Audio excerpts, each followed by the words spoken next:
I'm Matt Bishar with REIT.com, and I'm here at Real Foundation's headquarters in Dallas, Texas for NAREIT's Leader in the Light Working Forum. I'm joined today by Frank Burt, Senior Vice President and General Counsel with Boston Properties. So Frank, this working forum really highlights the growing importance of sustainability and best energy use practices in the commercial real estate space, but also specifically within listed REITs. Can you talk a little bit about the evolution you've seen in this regard at Boston Properties? Boston Properties has always embraced a strategy of holding our properties for the long term. And we've also focused on trying to deliver expenses for our tenants that were reasonable so that we can retain them and attract new tenants. And these strategies really align quite well with the efficiencies that we see in the sustainability field. And as we look at what we've done over the years, we found that they're actually almost identical to some of the practices you see developing. For example, our development core and shell guidelines really satisfied LEED Silver. So really what we've been doing as good property owners for many years really translates quite well into sustainability. What we've been doing though over the course of the last couple years is really work on the communication aspect of that, and really in two ways. One is making sure that the practices that we've been developing down in the field get communicated across the entire company in the different regions, so that when we find something that's very effective, we're able to implement that across our portfolio.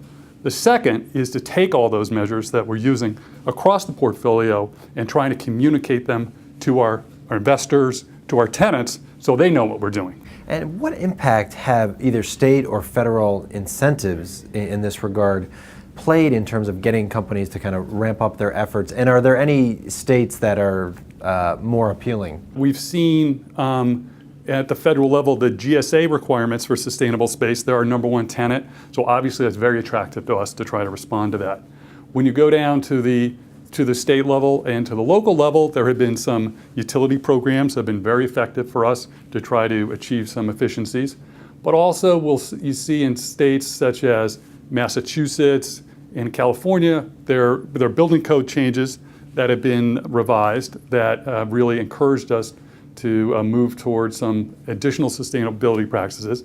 But I think one thing that's very, very important to us is in the local communities, and particularly the markets we tend to be invested in are highly regulated, more progressive markets, so that it's important to keep ahead of that so we know what they're doing. We try to be engaged with the decision makers so that there are no surprises. And as I was looking at your company's website, Boston Properties has a very detailed sustainability section.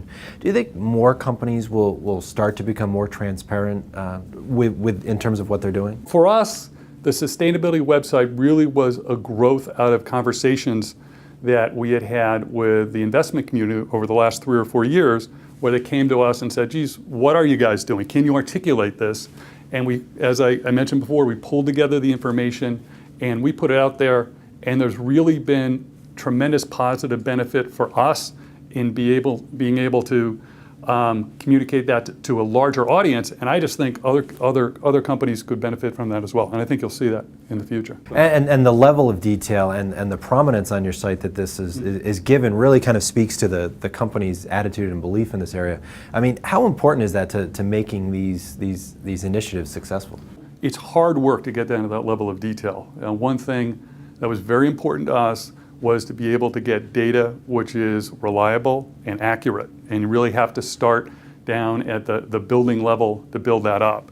And we found that to be very useful learning tool for us, and be able to have that data on a portfolio-wide basis, and we think it's useful for our investors and our tenants to see that as well. So. Now I can remember, it doesn't seem too long ago, I was doing a story in NAREIT's magazine on sustainability, and it seemed like if a company was able to get the lights to turn off when people left the office, that was a major step forward. Can you talk a little bit about kind of the evolution of what it means to go green? I think most companies have dealt with the low-hanging fruit of making lighting retrofits, which are very easy to do, very desirable for their tenants to reduce the operating costs. Really, I think where companies are going now is developing a more systematic approach to it, doing it building by building across your regions in a systematic way to try to really maximize the input. And I think that's where we're growing. Frank, thanks so much for joining us. Thank you. For more on this and other REIT news and analysis, be sure to visit REIT.com.